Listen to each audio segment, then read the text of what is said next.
Hi everyone and welcome back to another Monday guide. Last week a friend of mine suggested that I should make a guide about strategic redeployment. First I couldn't really see the point in doing that or the interest to be honest, but then he pointed out a few things to me that I found very interesting and honestly I never thought about. The subject for today, 5 things you didn't know about strategic redeployment. I hope you guys really enjoy it. And maybe just pointing out the obvious, but strategic deployment is then of course this little button up here you get when you mark some or click on some troops, and it's probably the hotkey, the B hotkey that I use most when playing the game. All right, so let's start with the first one, and this is the one I honestly didn't know until my friend told me this one because I played this game since 2016. Then of course railways didn't exist at the beginning, but when the railways were introduced, I never picked this up. And I think it's a big one, and that is that when you strategic redeploy and you use railways, that your troops will automatically try to use a railway. The speed of their movement varies depending on the level of railway you travel on. And maybe that's an obvious one, but I had no idea. So maybe there's more of you out there that didn't know this. So, for example, if I travel in this direction on a level 2 railroad, that's down here. You see when I hover it, you see it's level 2. Then you see that the speed of my units, it's railway addition 10 kilometers an hour additional. So 25 kilometers an hour is my travel speed in this direction on level 2. If I travel this way on the level 3 railroad, you see it's 30 kilometers an hour. If I go on left on level 5, which is maximum, it's 40. So basically it's 5 kilometers an hour per railroad level when you strategic redeploy. And that can make a huge difference if you move long distances, of course, especially from the eastern front to the western front if you're D-Dayed or something like that. Alright, so the second thing I'm going to show you is that strategic redeploying when you don't have a railway, then it's the infrastructure that determines the speed of your strategic redeployment. So now I'm going to take an example here in Egypt, and then you can see here I have one area here with 4 level of infrastructure and level 3 here in Cairo. So let's move straight left here, strategic redeploy, and then we can see that the speed of my unit is 11 kilometers an hour, and I get 6 kilometers an hour from strategic redeployment thanks to infrastructure. If I unpause and I move down here, and then I move upwards into this other area, you see I have an additional 2 kilometers an hour because it was 1 level higher. So the maximum additional thanks to infrastructure without any railroads is 10 kilometers an hour additional based on top of the base of 5.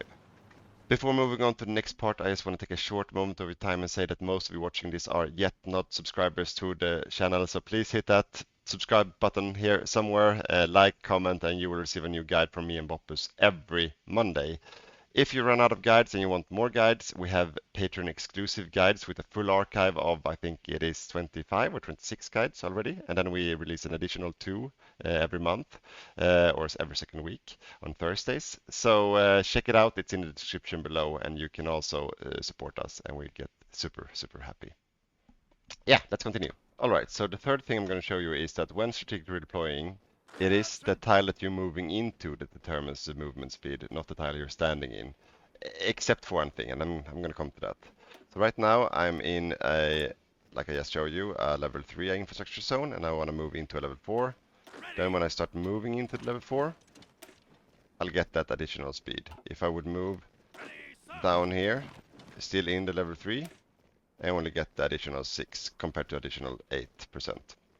And then you might think that, okay, if I move onto a railroad, then I'll get the railroad buff right away. And that's not true because you have to be on the railroad before you can get the movement speed. So that's the exception to the rule.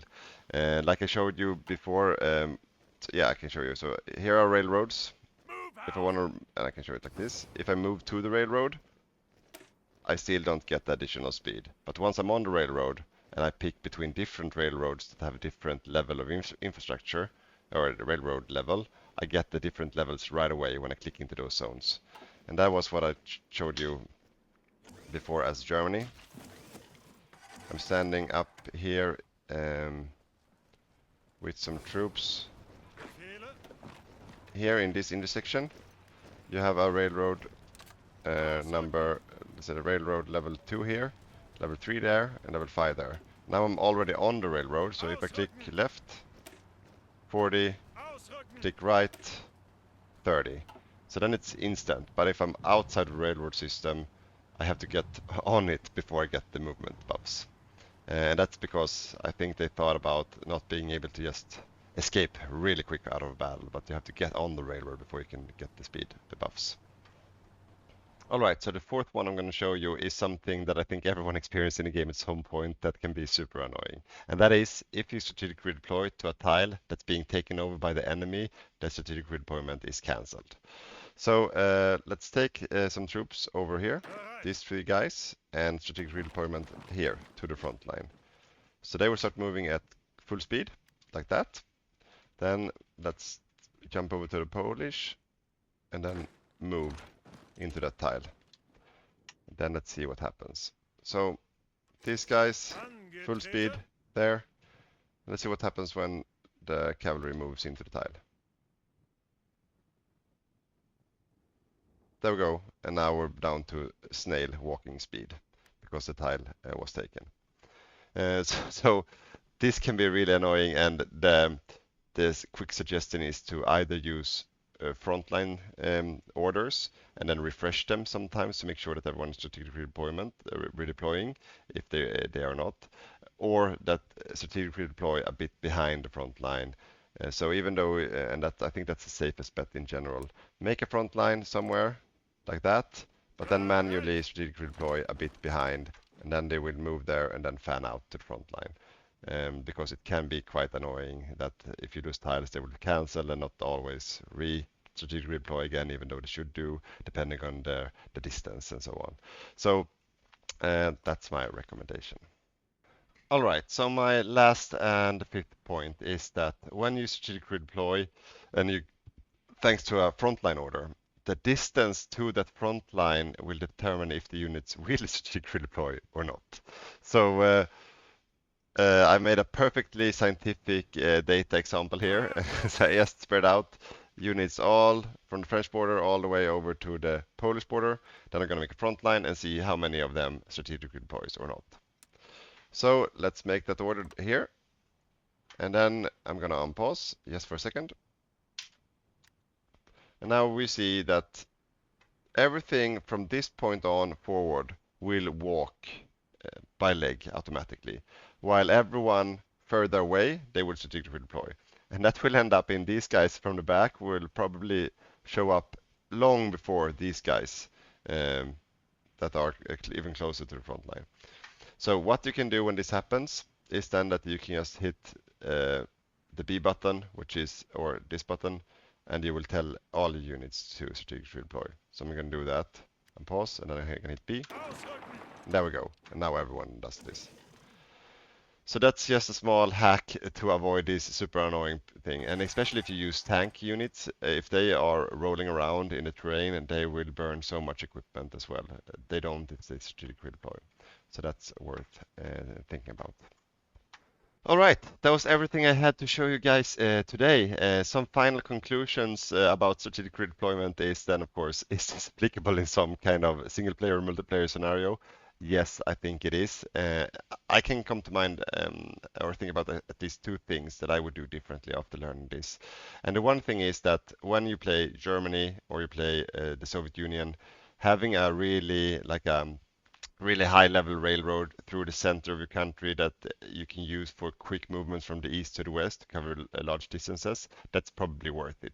So as Germany probably have a level 5 railroad from Berlin, because that's also where all your supply comes from, up like through Warsaw, like the central eastern front, all the way up towards Moscow, and then also to the west to France or Paris or something like that. So you have a quick movement path. If they make a D-Day, you can quickly take your tanks from the eastern front to the west or back again really quick. And that's on top of the supply bonuses you get from that as well, because that's the main, like the main railway for all supply as well. The second thing is that also when you use front lines, that can be a bit iffy and buggy, I experience. Like if you make front lines to a new front and all units start to strategically deploy, they tend to get cancelled really quick when they start attacking you or take territory. So what I would suggest is either to make strategic, like you make a front line, then you strategically redeploy a bit behind the front line, and then your units will fan out from that point. Or, which might even be better, make a fallback line somewhere strategically and strategically deploy to that one, like behind a river somewhere. If I would have done that in one of our last multiplayer games here behind the Rhine, I would probably have made a much better defense against the Allied D-Day than I did by just making a front line in the front. So food for thought. I hope you guys really liked this guide and see you next week.